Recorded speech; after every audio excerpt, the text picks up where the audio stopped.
இங்கே பாருங்கள், நம்ம பிரியதர்ஷினியோட முகத்தில் அப்படியே வேறு கொட்டிகிட்டு இருக்கு. என்ன பண்ணுறம்மா?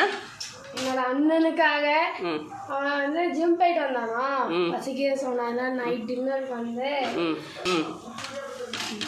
பன்னீர் வந்து சோயா கிரேவி பார்த்துங்க. அண்ணன் கேட்டான்னு சொல்லிட்டு சோயா கிரேவியும் சப்பாத்தியும் ரெடி ஆகிட்டு இருக்கு.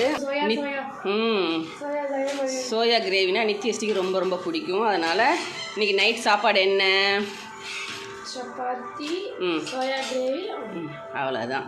சூப்பராக எம்மியான டிஃபன் தான் நைட்டு. ஆனால் இப்படி வேர்த்து கொட்டுதே என் செல்ல குட்டிக்கு. எப்போ வருஷா இந்த அடிக்கிற வெயிலையும் சப்பாத்தி சாப்பிட்றாள் நம்ம வீட்டில் தாண்டி இருக்காங்க இல்லை? என்ன பண்ணுறது? ஒரு இட்லியை ஊற்றி வச்சுட்டு போயிட்டே இருக்கலாம். ஆனால் இட்லி இதெல்லாம் சாப்பிட்டுட்டு இட்லினாலே